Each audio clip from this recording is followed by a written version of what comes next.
పంచుకోవడానికి దేవుడు నాకు ఇచ్చినటువంటి అవకాశాన్ని బట్టి దేవునికి నా యొక్క వందనాలు చెల్లిస్తున్నాను.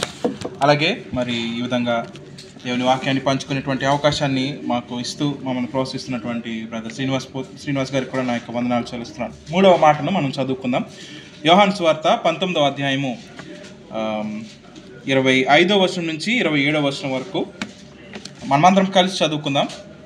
పేజ్ నెంబర్ 100, కొత్త నిబంధన నుంచి పేజ్ నెంబర్ 100. 19వ అధ్యాయం యోహాను సువార్త 25వ వచనం నుంచి 27వ వచనం వరకు మనమందరము కలిసి చదువుకుందాం. ఆయన తల్లియు ఆయన తల్లి అందరం కలిసి చదువుదామండి, మీ బైబిల్ తెరిచినట్లయితే. ఆయన తల్లియు ఆయన తల్లి సహోదరియు క్లోఫా భార్య అయిన మరియయు మగ్దలేని మరియయు యేసు శిలువ యొద్ద నిలుచుండిరి. యేసు తన తల్లియు తాను ప్రేమించిన శిష్యుడును దగ్గర నిలుచుండట చూచి, అమ్మ, ఇదిగో నీ కుమారుడు అని తన తల్లితో చెప్పెను. తర్వాత శిష్యుని చూచి, ఇదిగో నీ తల్లి అని చెప్పెను. ఆ గడియ నుండి ఆ శిష్యుడు ఆమెను తన ఇంట చేర్చుకొనెను. దేవుని నామానికి మహిమ కలుగును గాక. మరి శిలువ మీద యేసు ప్రభువారు పలికినటువంటి 7 మాటలను మనం ధ్యానం చేస్తూ వస్తున్నాం. గడిచిన వారాల్లో మరి మొదటి మాట మరి క్షమాపణ గురించి మరి సుధీర్ మన మధ్యలో నిలబడి దేవుడు మరి తన బిడ్డను వాడుకుని చక్కగా ఆ యొక్క క్షమాపణ గురించినటువంటి వివరణ మనకు అనుగ్రహించారు. అలాగే గడిచిన వారము సహోదరి మరి పద్మ సిస్టర్ గారిని కూడా మరి ప్రభు నిలబెట్టుకొని 2వ మాట మరి రక్షణను గురించి, దేవుని యొక్క రాజ్యంలో ఆయన రాబోతున్నాడు కాబట్టి మనం ఆయన రాజ్యం కొరకు సిద్ధపడాలి అనేటువంటి విషయాన్ని కూడా ప్రభు తన వాక్యం ద్వారా మనకు జ్ఞాపకం చేస్తున్నారు. మరి ఈరోజు 3వ మాటగా మరి మనము ఇక్కడ మనం ధ్యానం చేసుకున్నటువంటి ఈ యొక్క మాటను మరి మనం అర్థం చేసుకోవడానికి ప్రయత్నం చేద్దాం. అయితే ఈ మాట మరి ఇంతకుముందు సంవత్సరాల్లో మరి గుడ్ ఫ్రైడే రోజున నాకు వివరించమని ఇచ్చినప్పుడు ఈ మాట నాకు కొంచెం ఛాలెంజింగ్గా అనిపించింది. ఎందుకంటే ఇందులో ప్రత్యేకించి చెప్పడానికి ఏముంటుంది, తల్లి ఆయన చనిపోతూ ఉన్నాడు, తన తల్లి బాధ్యతను తన శిష్యునికి అప్పగించాడు అని, అంతకుమించి ఇందులో ఏముంటుంది అని ఒక 10 నిమిషాలు లేకపోతే 15 నిమిషాలు దీని గురించి వివరణ ఇవ్వడం కూడా చాలా దానికి ప్రిపేర్ అయ్యి చెప్పడం అనేది నాకు కొంచెం కష్టంగా అనిపించింది. కానీ ఇప్పుడు దీని మీద ఒక 1 hour మెసేజ్ ప్రిపేర్ చేయడం అంటే ఇంకా ఛాలెంజింగ్ అనమాట నాకు. అయితే దేవుడిని సన్నిధిలో మరి కనిపెట్టినప్పుడు దేవుడు మరి యొక్క విషయాల గురించి ధ్యానం చేస్తూ వచ్చినప్పుడు దేవుడు నాకు తన యొక్క మరి వాక్యంలో నుంచి ఆయన బయలుపరిచిన విషయాలు మరి మీ ఎదుట నేను ఉంచడానికి మరి నేను ఆశపడుతున్నాను. ఇక్కడ మనం చూసినట్లయితే మరి యేసు ప్రభువారు శిలువ మీద ఆ యొక్క మరి మరణ వేదనను ఆయన అనుభవిస్తూ ఉన్నారు కదా. ఆ యొక్క మరి శిలువ మీద దాదాపు ఆయన మరి 6 గంటల సేపు ఆ యొక్క శిలువ శ్రమను ఆయన అనుభవిస్తూ వచ్చారు. ఆ యొక్క మరి తన యొక్క శరీరము ఎంతగానో గాయపరచబడింది, తన శరీరం అంతా కూడా గాయమైంది. ఆయన శరీరకంగా అలసిపోయారు, మానసికంగా ఎంతో కృంగిపోయారు. ఎందుకంటే అప్పటి వరకు తనతో ఉన్నటువంటి తన సన్నిహితులైనటువంటి శిష్యులు మరి నీ ప్రాణానికి నా ప్రాణం అడ్డు అని చెప్పినటువంటి పేతురు సైతం ఆయనను విడిచి పారిపోయినటువంటి మరి సంఘటన మనం చూసాం. మరి అంత మాత్రమే కాదు, కానీ ఆయన యొక్క ఆత్మలో కూడా చాలా తీవ్రమైనటువంటి వేదన ఆయన పొందుతూ ఉన్నారు. ఎందుకంటే సమస్త మానవాళి యొక్క పాపం అంతటిని కూడా పరిశుద్ధుడైనటువంటి దేవుడు అయినటువంటి యేసుక్రీస్తు ప్రభువారు మరి ఆ సమయంలో ఆయన మరి ఆ యొక్క శిక్షను ఆయన అనుభవిస్తూ ఉన్నారు. ఇంకా ఈ మాట తర్వాత ఆ యొక్క కోర్లోనికి వెళ్ళబోతున్నారు, శిలువ మీద ఆ కోర్లోనికి వెళ్ళిపోతూ ఉన్నారనమాట. అంటే దీని తర్వాత నుంచి ఆ యొక్క మరి పాప క్షమాపణ కొరకైనటువంటి ఆ యొక్క ప్రక్రియ అనేది ప్రారంభమవుతూ ఉంది. ఆ తర్వాత మనం చూసినట్లయితే మరి అక్కడ మరి దేవుడు ఆ యొక్క విషయాన్ని మరుగుపరిచాడు కదా, ఆ దేశం అంతా కూడా చీకటి కమ్ముకునేలా చేశాడు. అంటే దేవుడు మనల్ని ఎంత ప్రేమించాడో చూడండి. శిలువ మీద ఆ పాపపు తాలూకు యొక్క ఉగ్రత అంతా కూడా యేసు ప్రభువు అనుభవిస్తున్నటువంటి ఆ సమయాన్ని దేవుడు మనకి మరుగుపరిచాడు. దాన్ని మనకి చూపించాలని కూడా అనుకోలేదు. అంతగా దేవుడు మన పట్ల తన యొక్క ప్రేమను చూపించాడు. తన కుమారుని మన కొరకు శిలువ మరణానికి అప్పగించడంలో దేవుడు మన పట్ల ఎంత ప్రేమ చూపించాడో చూడండి. మరి ఈ యొక్క విషయాలన్నీ కూడా మరి మనం దృష్టిలో ఉంచుకోవాల్సిన వారమైనాం. అయితే ఇక్కడ యేసు ప్రభువారు మరి ఆ యొక్క మరి మొదటి 2 మాటలు పలికిన తర్వాత మరి ఆయన చూస్తూ ఉన్నప్పుడు తన తల్లి ఆయనను తన తల్లి ఆయనకు కనిపించారు. మరి ఎప్పుడైతే ఆమెను చూశారో ఆయన మరి తన తల్లితో మాట్లాడుతున్నటువంటి మాటను మనం చూస్తాం. అమ్మ, ఇదిగో నీ కుమారుడు అని ఆయన తన తల్లితో చెప్పారు. మరి అదే సమయంలో పక్కనే ఉన్నటువంటి తన ప్రియ శిష్యుడు అయినటువంటి యోహానుతో ఇదిగో నీ తల్లి అని మరి ఆ యొక్క శిష్యునికి చెప్పడము, ఆ సమయంలోనే మరి శిష్యుడు అయినటువంటి యోహాను మరి ఆమెను తన యొక్క ఇంటిలో స్వీకరించడము అనేది కూడా మరి అక్కడ పేర్కొనడం మనం చూస్తాం.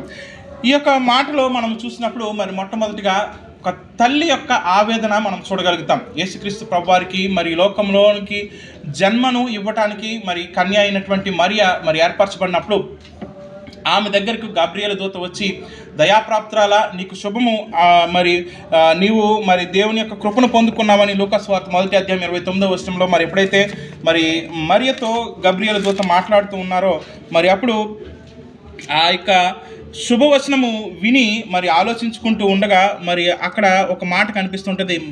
ఆమె చూడండి మాట లూకా సువార్త 1:29 మనం చూస్తే ఎప్పుడైతే 28 దయాప్రాప్తురాలా నీకు శుభము, ప్రభు నీకు తోడై ఉన్నాడని మరి గబ్రియల్ దూత చెప్తుందో వెంటనే ఆమె ఆ మాటకు బహు తొందరపడి అనేటువంటి మరి మాట అక్కడ మనం చూస్తాం. అనగా ఎప్పుడైతే ఆమె ఆ మాట విన్నదో, గబ్రియల్ దూత చెప్పినటువంటి ఆ మాట విన్నదో, ఆమె హృదయము కొంచెము కలవరపడటము, తొందరపడటం అనేది మనం చూస్తాం.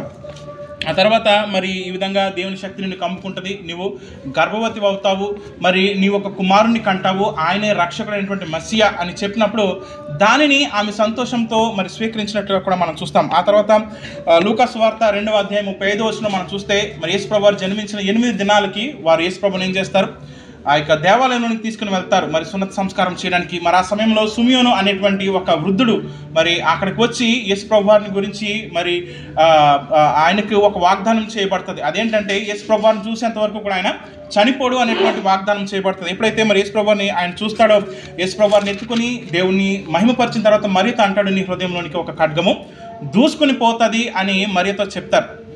బహుశా ఆ సమయంలో మరియ గారికి ఆ మాట అర్థం కాలేదేమో.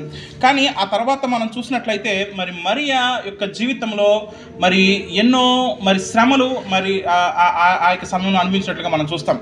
ఎందుకు ఈ మాట చెప్తున్నానంటే ఆ యూదా సంస్కృతిలో ఒక కన్య గర్భవతి కావడము అనేది చాలా మరి ఒక మరి భయంకరమైనటువంటి విషయం. ఎందుకంటే ఆమె మరియా ఆల్రెడీ యోసేపుకు ఆమె ప్రదానం చేయబడింది. ధర్మశాస్త్ర ప్రకారం మనం చూసుకున్నట్లయితే ఆమెను రాళ్లతో కొట్టి చంపేటువంటి అవకాశం అక్కడ ఉంది. అయితే మరియా ఎంతగా తన జీవితాన్ని దేవుని యొక్క చిత్తాన్ని నెరవేర్చడానికి సమర్పించుకుందో మనం ఇక్కడ గమనించాలి. దేవుని యొక్క చిత్తము, లోకరక్షకుడైనటువంటి మెస్సియా తన ద్వారా ఈ లోకంలోనికి రాబోతున్నాడు.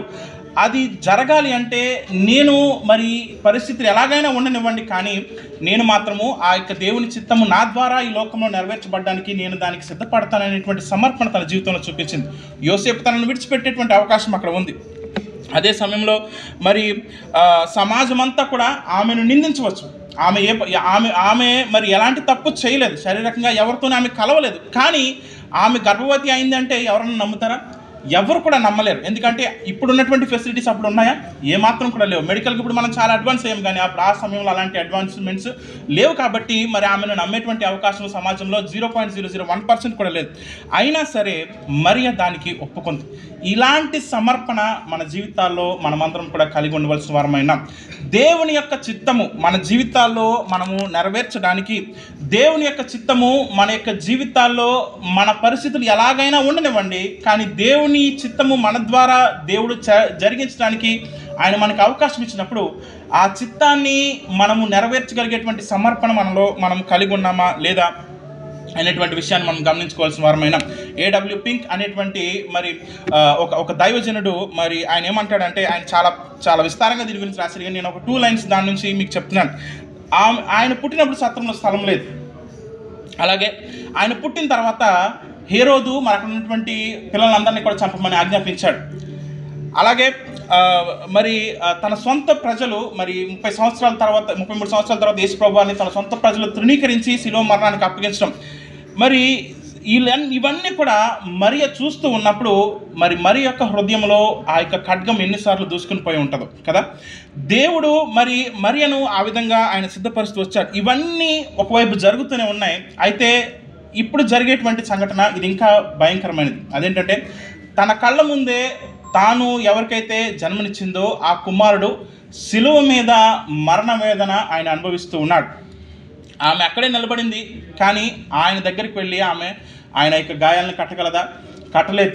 ఆయన యొక్క మరి ఆయనను మరి తన కౌగిట్లోనికి తీసుకొని ఆయనను ఓదార్చగలదా అంటే ఓదార్చేటువంటి అవకాశము ఎంత మాత్రము కూడా లేదు.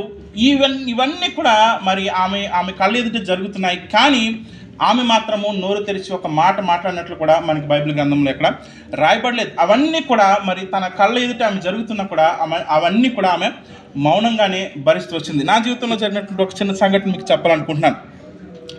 మా మా పెద్ద పాప నిస్సికి మరి ఇయర్స్ పియర్సింగ్ చేసినప్పుడు మా ఇంట్లో మేమందరం కూడా మరి గన్ షాట్ తీసుకొని వెళ్దాము అని మా మా తల్లితో చెప్తున్నప్పుడు ఆమె అంగీకరించలేదు. ఆమె మరి లేదు, అది చెవి కొట్టాల్సిందే, గన్ షాట్స్కి నేను ఒప్పుకోను అన్నది. మేము ఎంత వాదించినా సరే ఆమె ఒప్పుకోలేదు. సరే అని తీసుకెళ్ళాము. ఆయన కొట్టడానికి రెడీగా ఉన్నాడు. నా కళ్ళ ముందే అది జరుగుతూ ఉంది. కానీ నేను చూడలేక దూరంగా వెళ్ళిపోయి నిల్చున్నాను. మా తల్లి గారు ఆమె ఒంట్లో కూర్చోబెట్టుకుని, నా భార్య కూడా పక్కనే ఉంది. వాళ్ళు కుట్టించారు. వాళ్ళు కుట్టించిన ఒక 5 minutes తర్వాత నేను వచ్చాను అనమాట. సో ఒక చిన్న చెవికి ఒక చిన్న చిల్లు పెట్టడం నా కళ్ళ ముందు జరిగితే నేను తట్టుకోలేకపోయాను. కానీ మరియ గారు చూడండి, తన సొంత కుమారుణ్ణి ఆ యొక్క శిలువ మీద ఆ చిత్రవద చేస్తూ మరి ఆయనను హింసిస్తూ మరి క్రూరంగా మరి ఆయనను ఆ విధంగా మరణానికి అప్పగించినప్పుడు మరి ఆమె ఎంతో తీవ్రమైనటువంటి మరి ఆవేదనలో ఆమె ఉంది కదా. ఎంత తీవ్రమైనటువంటి ఆవేదనలో ఆమె ఉన్నప్పటికీ సరే కనీసం నోరు తెరిచి ఒక్క మాట కూడా ఆమె మాట్లాడలేదు. ఎందుకు ఇలాంటి మరి శ్రమ అని మరి ఆమె మాట్లాడడం కూడా ఏమీ కూడా జరగలేదు. కానీ ఆ శిలువ దగ్గర నిలబడి అదంతా కూడా మౌనంగానే చూస్తూ ఆ విధంగా నిలబడి విన్నటువంటి మరి విషయాన్ని మనం గమనించవలసిన వారంగా ఉన్నాం. దీని నుంచి మనం ఏం నేర్చుకోవాలి? మరియ యొక్క జీవితం నుంచి మరి ఆ విధంగా ఆమె శిలువ దగ్గర నిలబడి తన కుమారుని యొక్క మరణ వేదనను చూస్తున్నప్పటికీ సరే ఆమె ఆ విధంగా మరి మౌనంగా మరి ఆ సమయంలో నిస్సహాయంగా ఆ విధంగా నిలబడి అదంతా కూడా మౌనంగా భరిస్తూ ఉన్నప్పుడు ఆమె నుంచి మనం ఏం నేర్చుకోవాలి అంటే, మనము తీవ్రమైనటువంటి వేదనలో ఉన్నప్పుడు దేవుని వైపు మనము చూస్తూ మరి ఆయన ఇచ్చేటువంటి ఆదరణ కొరకు మనం కనిపెట్టడం తప్ప మరి మనం ఏమీ చేయలేనటువంటి వారమై ఉన్నాం. కొన్నిసార్లు మరి మన వేదన ఎంత ఎక్కువగా ఉంటుందంటే మరి మనకు ఆ వేదనలో ఏం మాట్లాడాలో కూడా మనకి అర్థం కాదు. అలాంటి వేదనలు కలిగినప్పుడు మరి నిస్సహాయంగా మనకు అనిపించవచ్చు, ఏమీ చేయలేమని మనం కనిపించవచ్చు. కానీ దేవుని వైపు మనం చూడడం అనేది మనము నేర్చుకోవాల్సిన వారంగా ఉన్నాం. ఇది మొదటిది. రెండవదిగా మనం చూసినప్పుడు మరి ఆ తల్లి యొక్క ఆ తీవ్రమైనటువంటి ఆవేదనలో తనయుడు ఇచ్చినటువంటి ఆదరణ మనం చూడగలుగుతాం. ఎప్పుడైతే మరి ఆ యొక్క ఆవేదనతో నిండినటువంటి ఆ యొక్క తల్లిని యేసుప్రభువు వారు చూశారో, యేసుప్రభువు వారు మరి ఆమెను చూసి అంటున్నారు కదా, అమ్మా ఇదిగో నీ కుమారుడు అని మరి ఆయన చెప్పడం అనేది మనం చూస్తాం. లూకా సువార్తలో మనం చూసినప్పుడు మరి మొదటి అధ్యాయంలోనే ఎలిజబెత్ దగ్గరికి మరియ వెళ్తుంది కదా. ఎప్పుడైతే మరి గబ్రియల్కి ఆమెకు ఒక కన్వర్జేషన్ జరుగుతుందో మరి ఇది ఎలా జరుగుతుంది అంటే, అప్పుడు ఎలిజబెత్ గురించి గబ్రియల్ చెప్తుంది, ఇదిగో నువ్వు దీన్ని నమ్మలేకపోతున్నామో కానీ నీ దూరపు బంధువు ఎలిజబెత్ కూడా ఇప్పుడు ఆమె వృద్ధురాలు, కానీ ఆమె కూడా గర్భవతి అయినప్పుడు ఆమెను దర్శించడానికి మరీ వెళ్ళినప్పుడు వారిద్దరూ మరి ఒకరికొకరు ఎదురుపడినప్పుడు పరిశుద్ధాత్మ దేవుడు వారిని ఆవరించినప్పుడు మరియా ప్రభువును స్తుతిస్తూ ఒక మాట అంటది. 46వ వచనంలో మనం చూస్తే, నా ప్రాణము ప్రభువును గణపరుచున్నది, ఆయన తన దాసురాలి దినస్థితిని కటాక్షించును, నా ఆత్మ నా రక్షకుడైన దేవుని యందు ఆనందించును అని మరి ప్రభువును ఆమె కనపరుస్తుంది. చూడండి, యేసు ప్రభువారు శిలువ మీద వేలాడుతూ ఉన్నప్పుడు ఆయన సర్వమానవాళి యొక్క పాపం కొరకు ఆయన వేలాడుతున్నాడు. అంటే మనందరితో పాటు ఆయన మరియ గారికి కూడా ఆయన ఏమై ఉన్నాడు? ఆయన రక్షకుడై ఉన్నాడు. ఆయన మరియకు కూడా ఆయన దేవుడై ఉన్నాడు.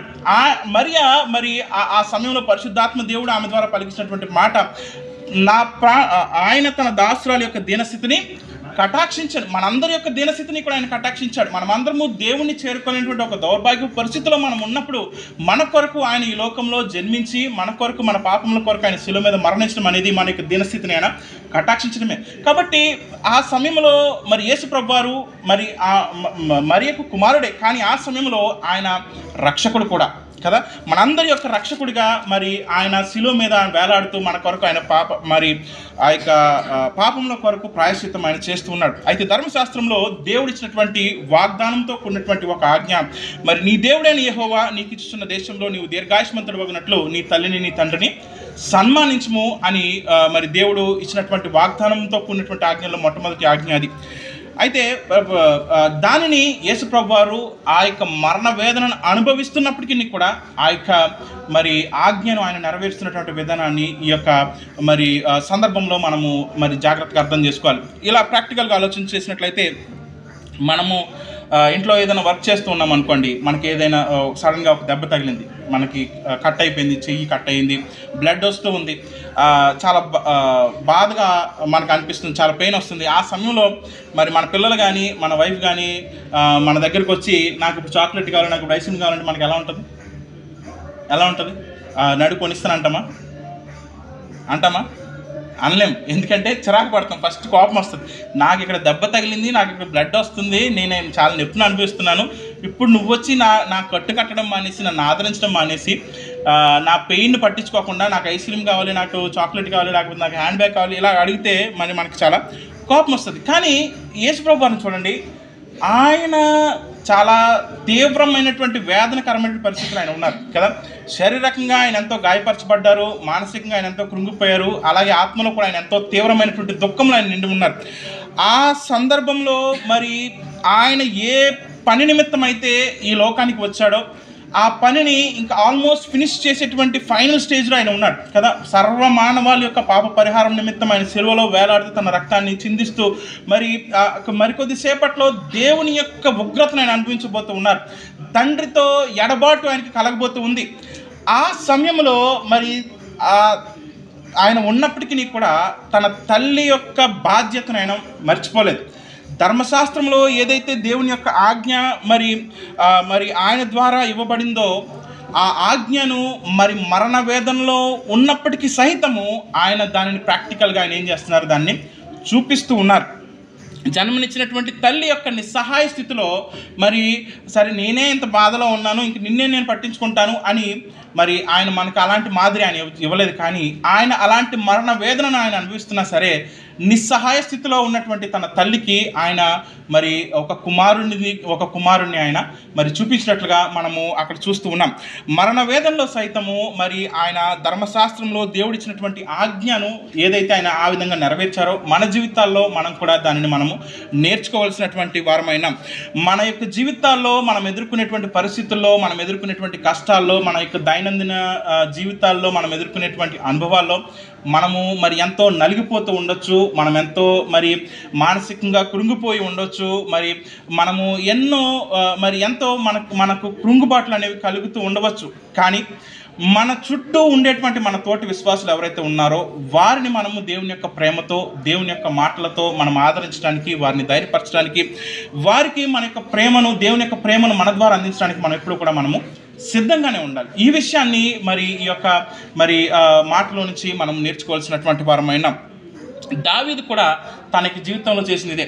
దావీదు మరి సౌలు యొక్క బారి నుంచి తప్పించుకొని పారిపోతూ ఉన్నప్పుడు మరి సమూయేలు గ్రంథం 22వ అధ్యాయంలో మనం చూస్తే, మరి సమూయేలు గారి రిఫరెన్స్ నేను చూపించట్లేదు, మొదటి 3 వచనాలు మనం చూస్తే మరి ఆ సమయంలో దావీదు దగ్గరికి మరి దాదాపు 400 మంది వస్తారు. వారు ఎలాంటి వారు అంటే అప్పుల్లో ఉన్నవారు, కష్టాల్లో ఉన్నవారు, బాధల్లో ఉన్నవారు, ఇలాంటి వారందరూ కూడా దావీదు దగ్గరికి వస్తారు.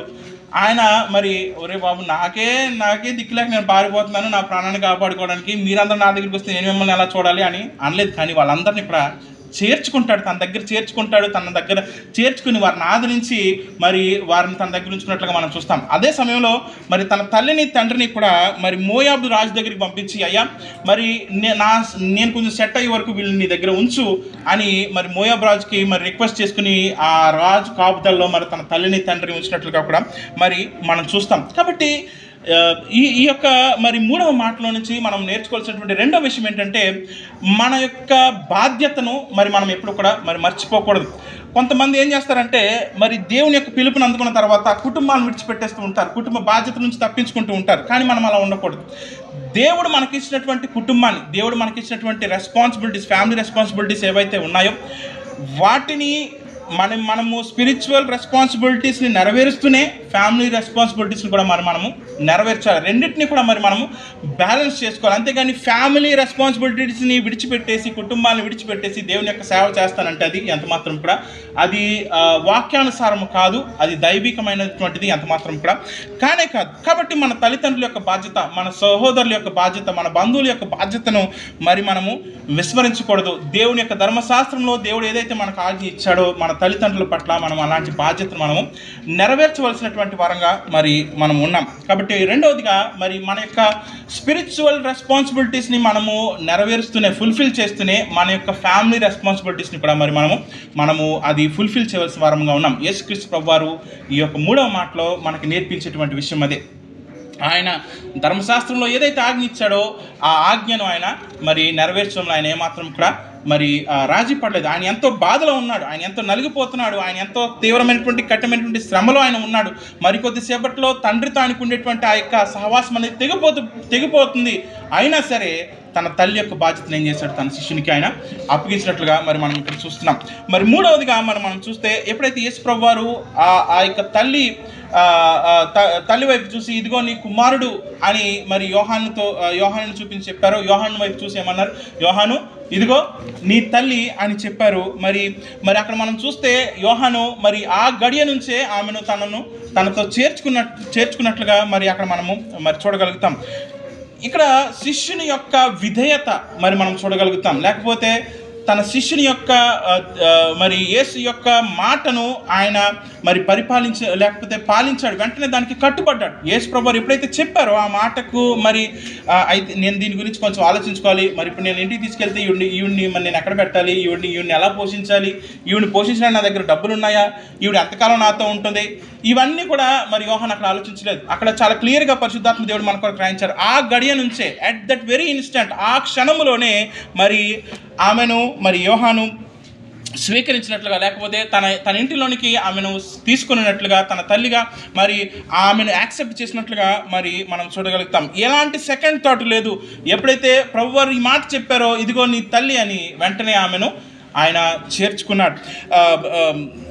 ఒక చరిత్రకారుడు నైకిపోరస్ అనేటువంటి ఒక గ్రీక్ హిస్టారియన్, ఈయన మరి రాసినటువంటి మరి ఒక పుస్తకంలో ఆయన చెప్పినటువంటి మాట ఏంటంటే, దాదాపు 11 సంవత్సరాలు యేసు ప్రభువారు మరణించిన సిలువ వేయబడిన తర్వాత 11 సంవత్సరాలు యోహాను గారు మరి మరియ గారిని తన యొక్క ఇంటిలో పెట్టుకుని ఆ యొక్క యెరూషలేములోనే మరి ఆమె యొక్క మరి బాగోగులు చూస్తూ మరి యెరూషలేములో ఉండిపోయినట్లుగా మరి సంఘ చరిత్రలో మరి మనం చూస్తాం. ఆ తర్వాత ఆమె మరణించినట్లుగా మరి సంఘ చరిత్రలో పేర్కొనబడింది.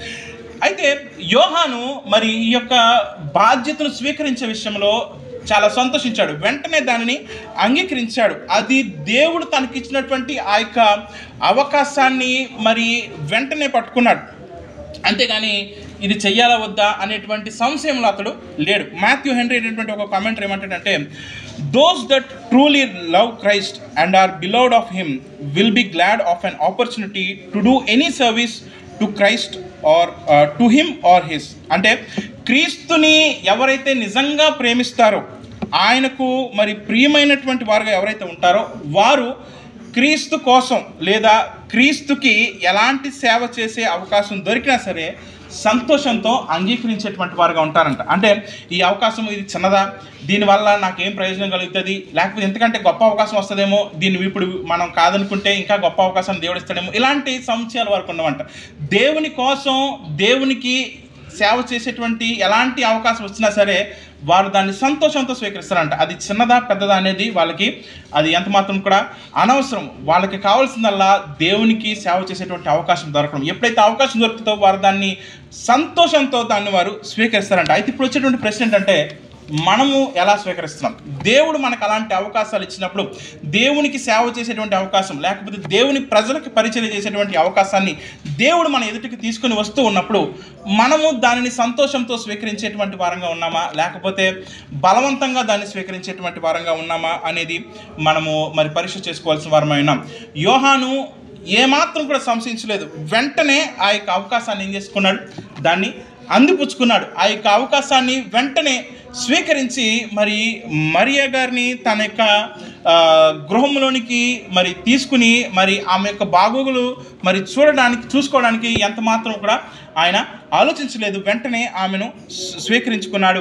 మరి మనము దేవుడు మనకిస్తున్నటువంటి అవకాశాల విషయంలో, దేవుడు మరి ఆయనకు సేవ చేయడానికి మనకు అవకాశాలు ఇస్తూ ఉన్నప్పుడు, ఆయనకు పరిచయం చేయడానికి మనకు ఆయన అవకాశాలు ఇస్తూ ఉన్నప్పుడు, మన తోటి విశ్వాసులకి మనం పరిచయం చేయడానికి, మన తోటి విశ్వాసులను మనం ఆదరించడానికి, మన తోటి విశ్వాసులను మనం బలపరచడానికి దేవుడు మనకు అవకాశాలు ఇస్తూ ఉన్నప్పుడు దానిని మనము సంతోషంతో స్వీకరించే వారంగా ఉన్నామా లేమా అనే యొక్క విషయాన్ని మరి మనమందరం కూడా ఈ మధ్యాహ్న కాల సమయంలో పరీక్ష చేసుకునే వారంగా మనము పరీక్ష చేసుకోవాల్సిన మరి అవసరత ఎంతైనా మన జీవితాల్లో మరి ఉంది. అయితే మరి ఈ అవకాశాలు ఎప్పుడు వస్తాయి? నేనైతే అవకాశం కోసం వేచి చూస్తున్నాను, మరి ఈ అవకాశం ఎప్పుడు నాకు వస్తుంది అని మీరు ప్రశ్నించవచ్చు. ఎప్పుడు వస్తుంది అవకాశము? ఇక్కడ యోహానికి ఎప్పుడు వచ్చింది అవకాశము? ఆయన యేసు ప్రభు వారికి దగ్గరగా ఉన్నప్పుడు వచ్చింది. కాబట్టి మనం కూడా దగ్గరకు, ఆ దేవుని యొక్క దగ్గర మనం ఉన్నప్పుడు అక్కడ ఆ మాటకు చాలా స్పష్టంగా రాయబడింది. చూడండి, యోహాను సువార్త 19వ అధ్యాయము 26వ వచనంలో చూస్తే, యేసు తన తల్లియు తాను ప్రేమించిన శిష్యును దగ్గర నిలుచుండట చూచి అనేటువంటి మాట మీరు అండర్లైన్ చేసుకోండి. దగ్గర నిలుచున్నారు. వారు దూరంగా లేరు, సిలువకి యేసు ప్రభు వారికి దూరంగా లేరు. వారు ఎక్కడున్నారు? చాలా సమీపంగా ఉన్నారు, దగ్గరగా ఉన్నారు. కాబట్టి మనం కూడా మన జీవితాల్లో దేవునికి ఎప్పుడైతే దగ్గరగా మనం వస్తామో, దేవునికి ఎప్పుడైతే సమీపంగా మనం వస్తామో, దేవుడు మనకి ఆ యొక్క ఆపర్చునిటీస్ అనేవి ఆయన ఇస్తూ ఉంటాడు. ఆ అవకాశాలు అనేవి మనకు ఆయన ఇస్తూ ఉంటాడు. ఆయన ఎప్పుడైతే అవకాశం ఇస్తున్నాడో మనము దాన్ని ఎలా స్వీకరించాలి? సంతోషంతో దాన్ని మనము స్వీకరించేటువంటి వారంగా మనం ఉండవలసిన వారమైన యోహాను ఆ అవకాశాన్ని మరి వచ్చిన వెంటనే దాన్ని స్వీకరించాడు. యేసు ప్రభు వారి యొక్క తల్లి యొక్క బాగోగులు చూడడం మాత్రమే కాదు, కానీ యోహాను గారికి దొరికినటువంటి మరొక గొప్ప ధన్యత ఏంటంటే యేసు ప్రభు వారి యొక్క రెండవ రాకడను గురించినటువంటి ఆ యొక్క దర్శనాన్ని ఆయన చూశాడు. ప్రకటన గ్రంథాన్ని మరి యోహాను గారు రాయడం మనం చూస్తాం. శిష్యులలో ఈయన మాత్రమే చాలా సుదీర్ఘకాలం బ్రతికి మరి ఆయన యొక్క మరి రెండవ రాకడను గురించినటువంటి అనేక విషయాలు, మరి ఈ యొక్క లోకం యొక్క అంతం గురించి, నూతన యెరూషలేము పరలోక రాజ్యం ఎలా ఉండబోతుంది అనే దాని గురించినటువంటి అనేక విషయాలు యోహాను గారికి మరి యేసు ప్రభు వారు బయలుపరిచినట్లుగా మరి మనం బైబిల్ గ్రంథంలో చూస్తాం. కాబట్టి ఈ యొక్క మరి మూడవ విషయము మనం ఏం నేర్చుకోవాలి అంటే, దేవుడు మనకి అవకాశాన్ని ఇస్తూ ఉన్నప్పుడు దాన్ని మరి మనము సంతోషంతో, మరి ఎలాంటి రెండవ ఆలోచన లేకుండా మనము స్వీకరించవలసినటువంటి వారమై మనము ఉన్నాం. కాబట్టి ఈ యొక్క మూడవ మాటలో మన యొక్క జీవితాల్లో మనం నేర్చుకోవాల్సినవి చాలా ఉన్నాయి. మొట్టమొదటిది, దేవుని కొరకు మనము మరి ఈ లోకంలో దేవుని యొక్క చిత్తాన్ని మనము నెరవేర్చాలని మనము నిశ్చయతలోనికి మనం వచ్చినప్పుడు దేవుని యొక్క చిత్తము మన యొక్క జీవితాల్లో మన ద్వారా దేవుడు నెరవేర్చాలి అని మరి మనల్ని కోరుకున్నప్పుడు మరి మనకు తీవ్రమైనటువంటి శ్రమలు, తీవ్రమైనటువంటి కష్టాలు ఎదురవ్వచ్చు. అలాంటి కష్టాల్లో మరి ఎందుకు దీన్ని నేను స్వీకరించాను అని మనము మాట్లాడడం కంటే కూడా మౌనంగా దేవుని వైపు చూడటం మనం నేర్చుకోవాలి. అలా మనం చూసినప్పుడు దేవుడు తన యొక్క ఆదరణ మనకిస్తాడు. రెండవదిగా, మరి మన యొక్క ఆత్మీయ బాధ్యతల విషయంలో వాటిని మనం నెరవేరుస్తూనే దేవుడు మనకిచ్చినటువంటి కుటుంబ బాధ్యతలు కూడా మనము నెరవేర్చవలసిన వారంగా ఉన్నాం. మన తోటి వారికి మనము మరి వారి యొక్క బాధ్యతలు మనము మరి స్వీకరించవలసినటువంటి వారంగా ఉన్నాం. దేవుని యొక్క మరి విషయంలో, దేవుని యొక్క సేవ విషయంలో, మరి దేవుని సేవ చేస్తాను, నేను నా కుటుంబాన్ని పట్టించుకోనంటే అది ఎంత మాత్రం కూడా దేవుడు దానిని హర్షించడు. దాన్ని మనం ఖచ్చితంగా మనము స్వీకరించాలి. దేవుని యొక్క సేవను మనము చేయాలి, కుటుంబం యొక్క బాధ్యతను కూడా మరి మనము నెరవేర్చాలి. ఇంకా మూడవదిగా, దేవుడు మనకు అవకాశం ఇచ్చినప్పుడు దానిని మనము మరి సంతోషంతో స్వీకరించాలి, లేదా దానికి మనము పూర్తిగా విధేయత చూపించాలి. సంతోషంతో దానిని మనము స్వీకరించి దేవుని యొక్క చిత్తాన్ని మనం నెరవేర్చాలి. ఆనాడు మరి దేవుడు మరి ఆ విధంగా సిలువలో వేలాడుతున్నప్పుడు తనకు జన్మనిచ్చినటువంటి తల్లిని ఆయన విడిచిపెట్టలేదు. తన శిష్యునికి ఆయన తన తల్లిని అప్పగించాడు. మరి తన రక్తాన్ని మన కొరకు చిందించి మనల్ని తన యొక్క వధువు సంఘంగా ఆయన చేర్చుకున్నాడు. మరి మనల్ని ఆయన విడిచిపెడతాడా? ఎంత మాత్రం కూడా ఆయన విడిచిపెట్టడు. మన జీవితాల్లో ఎలాంటి పరిస్థితులు కలిగినా సరే ఆయనకు దగ్గరగా ఉందాం. ఆయన ఇచ్చేటువంటి అవకాశాల కొరకు మనం ఎదురు చూద్దాం. ఆయన మనకిచ్చినటువంటి బాధ్యతలను మనము మరి విధేయత కలిగి ఆయన మీద ఆధారపడుతూ మనము నెరవేర్చుతూ ఆయనకు ఇష్టమైనటువంటి బిడ్డలముగా, ఆయనకు సాక్షులముగా ఈ లోకంలో జీవించేటువంటి ధన్యత, కృప దేవుడు మనకందరికీ దయచేయను గాక. ఈ కొద్ది మాటలు దేవుడు మన వెనుకట్లో దీవించి ఆస్వాదించును గాక.